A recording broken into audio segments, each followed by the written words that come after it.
ஒரு நிமிஷம் உங்களிடம் ஒரு கேள்வி கேட்கட்டுமா? யாராவது உங்களை கூப்பிட்டால், உங்கள் அம்மா குரலில் கூப்பிட்டால், திரும்பி பார்ப்பீர்களா?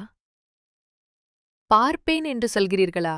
ஆனால் அது உங்கள் அம்மா இல்லை என்றால், அது ஒரு காடு என்றால், திரும்பி பார்த்தால், நீங்கள் என்றென்றும் அந்தக் காட்டுக்குள் சிக்கிக் கொள்வீர்கள் என்றால், அப்போதும் திரும்பி பார்ப்பீர்களா?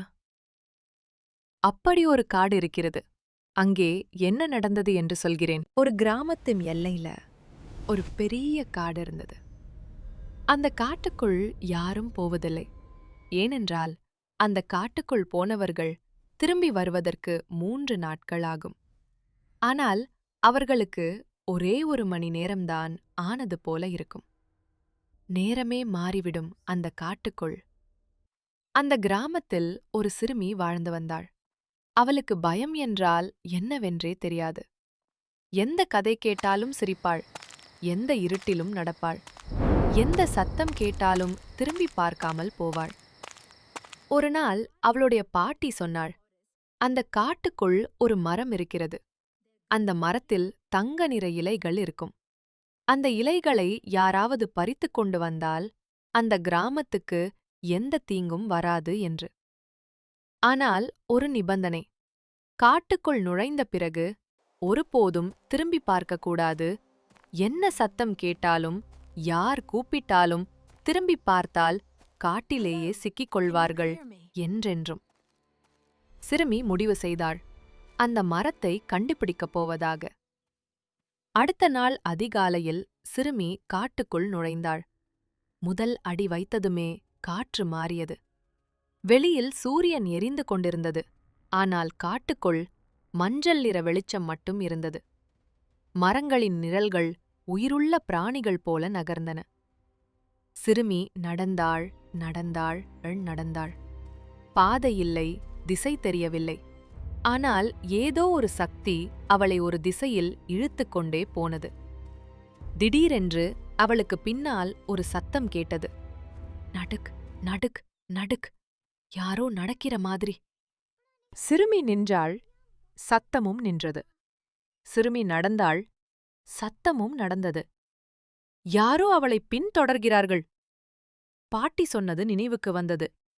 திரும்பி பார்க்கக்கூடாது. சிறுமி திரும்பி பார்க்கவில்லை. வேகமாக நடந்தாள்.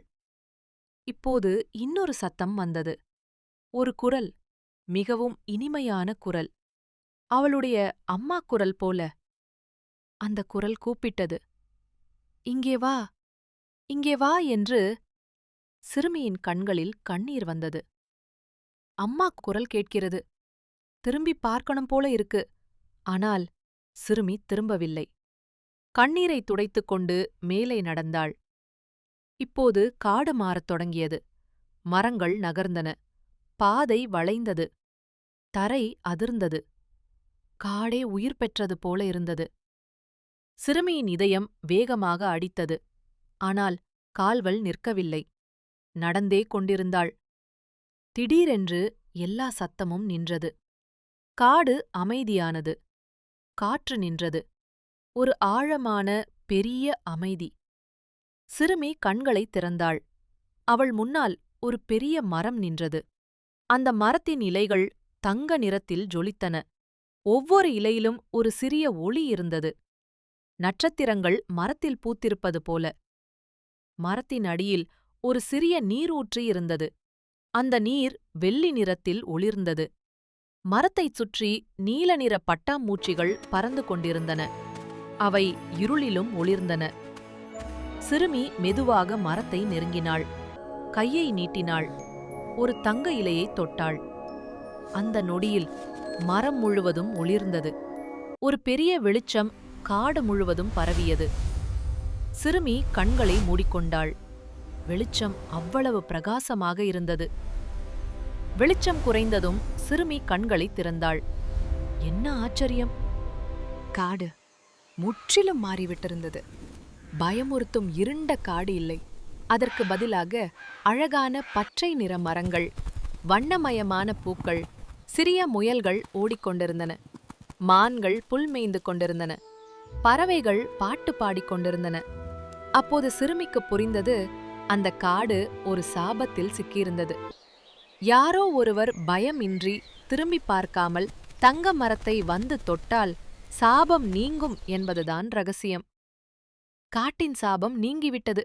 இருள் விலகிவிட்டது. பயமுறுத்தும் சத்தங்கள் மறைந்துவிட்டன. சிறுமியின் கையில் ஒரு தங்க இலை இருந்தது. அது மெதுவாக ஒளிர்ந்தது.